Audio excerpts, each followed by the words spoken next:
Welcome everybody. This is another episode, a special episode where we are covering the Scrum Alliance gathering in New Orleans, and it's 2024. And today with me I have Zuzi, and I'd like her to introduce herself. Sure, of course. Well, thank you first for inviting me. It's my pleasure to be here. A little bit about myself, right? Spent my last 13 years pretty much going around organizations, helping leaders to figure out what is this Agile really about, helping Scrum Masters, helping product owners. So I do Agile coaching, trainings. I wrote 3 books actually. One is a Czech language only. Yeah. So I'll skip that one, but then the other 2 published in the US. Great Scrum Master is the one. And then the second one is Agile Leader, leveraging the power of influence. So I think that the one is specifically relevant in nowadays world because it is about change in the leadership at the end of the day. So Yeah. Why did you write this book? I understand Scrum Master, but then why Agile Leadership? the same thing, right? I just felt like I learned something, I figured out something, I got some experience with running Agile organizations, and I want to share it with people. I mean, you can only teach that many classes in your life, right? Yeah. Week has only that many days, and some people will never show up at my classes. So I thought, I need to spread the message around. I just need to say it and Makes sense. help the others, so they might feel more comfortable maybe than I did when I tried some of those things. And also with this second book, I tried to bring some stories from some other people, like Agilists, from different environments. Yeah. So because I always felt like if it's just me, sometimes people feel like, she's saying it, but it will not really work in my context. So I try to bring a lot of voices. So every chapter would have somebody speaking from their experience about something they did. Wow. And I found it pretty amazing because, there are wonderful things which are happening in the industry. Interesting. So would you be kind enough to share something from your book? Something from my book, maybe something from my experience. Sure. So it was interesting because I started as a developer, right, many years back, and then I became a Scrum Master. Yeah. Interesting journey because I never really wanted to become one. So when my manager said, you have to be a Scrum Master, I was like, I don't want to be a Scrum Master. Developer. Yeah. It's fun, right? Yeah. He was like, yeah, but you have to. You're the only one who ever seen Scrum, he said. It's like, yeah, but I don't like Scrum. And he said, I don't like it either, but you just started. So he put me into that role, which I never asked for. I never wanted to do. At that time, I didn't really like Scrum, which is funny to say nowadays, right? Yeah. And what I learned on that first real assignment is that it is about leadership. It's not about any tools or anything. I started with all those events and do it right. And you have to do it this way. And there is this tool, right, you need to use. And all that's crap. Yeah. But over the time, I actually realized, no, it's not. It's about how you treat the team. It's about how you make those teams high-performing. It's about how you build trust. Yeah. So after some time, when I was a Scrum Master, I was promoted, became a director of the entire engineering group. Sure. And I became a director of HR as well. Yeah. And if you have the biggest group and HR, you can technically change everything. And the only thing I knew at the time was Scrum, right? I didn't really know much about anything else. Yeah. I just knew this energy was working, this collaboration was working, this environment we built, the culture was working. So I was trying to make it bigger and use it for the entire organization. So eventually we got rid of positions. We try various different things real fun, really self-managing teams. Yeah. So people felt empowered, they can do things. And I realized the most difficult thing was me, right? Because I knew it's going to work and I trusted the teams, which I was Scrum Mastering before. Yeah. But to trust the entire organization in sometimes maybe more important things than failing on sprint was a very different challenge for me, and I was new in that role and everything. So I remember I did a lot of those mistakes, saying, well, you can make your decisions, right? Yeah. You're empowered, of course, you're self-managing teams, and then the next day, customer call or something, and I just took it from them and make it. Yeah. So the only thing that saved me, and that's one of the things that we're describing in the book, right, is this ability to hear the feedback and ability to say sorry. So in those situations, we have a very open culture, so I always hear back next day from one of my good colleagues, Very good good. friends, right, Yeah. saying like, well, you know what, yesterday, what you did was actually exact opposite of what you're telling us. And I was like, but it happened for the first time. It was like a shock, right? Yeah. I haven't expected, I haven't seen it coming. I actually did it because I was trying to help them, save them, whatever, right?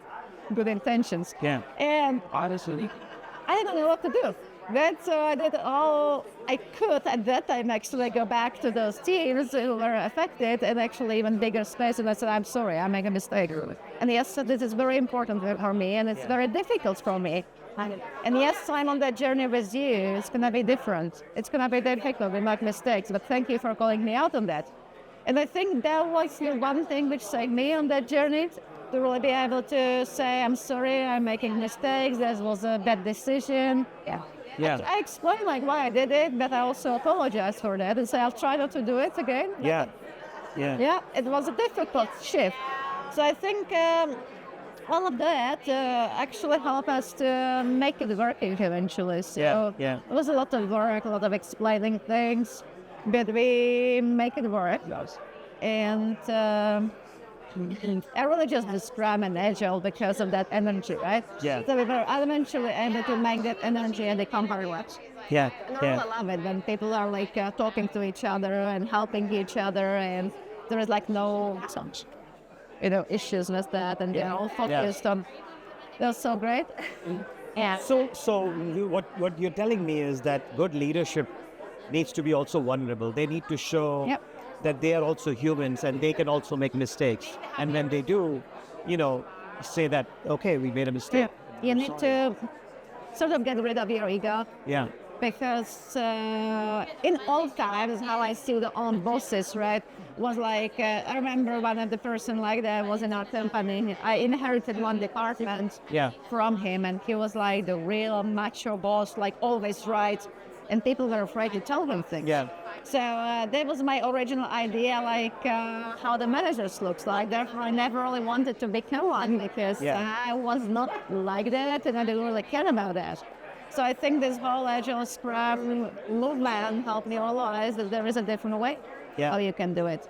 And I really didn't really think about it at that time, but I think what I learned is like teams, collaboration, trust are the key things in the mix. And if you make them right, the rest will go. They will tell you, and all you need to do, sorry. I never thought about it this way. So if I had to take, like, let's say 5 takeaways from your book, one could be, leaders could be vulnerable. What could be other 4 others? Okay, leaders need to be vulnerable. That's one. But trust people. Trust people, yeah? That's hard. Because that doesn't mean like trust them, they do their job. Yeah, everybody is going to do their job. That's not that difficult. But you really need to trust them that they do their best. In difficult situations. And sometimes you have to step back and just give them a space. So then 5 you said be a good observer. So very often they're solving problems, right? I see it a lot in organizations. Everybody is a solver. Oh, we have an issue, we need to solve it. Well, no, we don't. Sometimes all we need to do is to make it visible, create an environment where like they see it happening and step back. It's linked to that trust. But I think there is more on it than the trust is a prerequisite, right? Transparency will be enabler. And then one more towards the end, I guess, it's about relationships. So it's not about any like processes, tools, whatever. It is at the end of the day about relationship between people. So if the two of us have a good relationship, we solve everything. If we don't, well then we don't, because I will not share anything with you, and I will not help you, and I will not do anything. So I also spent part of my career working in a very dysfunctional team, and with lack of trust, and a lot of other dysfunctions, and there was tough. I was close to resign, but then I thought like, what is not killing him will help you. Yeah. So I thought like, okay, maybe I should just change my mission. Maybe my mission here should be how to fix this team. Yeah. That was a really great experience because I learned on that one team a lot, and which I was able later on apply to the other teams. So one of my specialty and also things I really enjoy now is fixing teams. Because if you have teams who don't trust each other, and if you have those heavy environments where people aren't speaking, everything is fine, we have no problem, but you can sense it from the air, then if you manage to fix those, you see the wonderful impact, like in the energy level, in the outcomes, and everything. But if you just focus on the outcomes, if you just focus on what they deliver or create or do, they'll never fix it. So start with the relationships, that's everything. Yeah. And that's very hard because a lot of the traditional managers tend to be problem solvers, tend to focus on delivery. Well, actually, I don't care if you don't deliver anything here first, whatever time frame. Yeah. It doesn't matter because unless you fix the relationship among people, it's not going to work anyway. So Absolutely. Yeah. Absolutely. So I guess that's the most important one. The other things we talk about are just the supporting for that mixture. Be able to look at organizations through their relationship system is something which completely changed the way I work with organizations. If you had to pick something from this book where you say, this is where leadership should head to, or this is something that we think this book is going to bring to light for everybody, what would that be? I think in many organizations, they see they need to work with people they find like now we are in this very interesting era where people completely change the way how they work in organizations. Yeah. They have their home office, the virtual teams, etc. And we need to reinvent what does it mean to collaborate. We need to reinvent how teams to grow. We need to reinvent what does it mean to be a team together. Sure. And I think that book is really helpful for those type of things. Don't expect a recipe. There is no recipe for that. But I think you find a lot of practical tips, like how to really work with organizations that are designed around relationships. Yeah. Because that's the core and the beginnings of everything. So if you can do that, then everything else will proceed. So one last question. If you had to pick roles, which roles would this apply to? Scrum Master, Product Owner, who should read this book?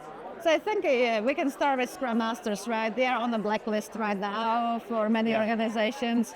But first thing first, Scrum Masters supposed to be an Agile leader. They're supposed to be working across the organizations, helping to build those relationships, helping to build those high-performing teams.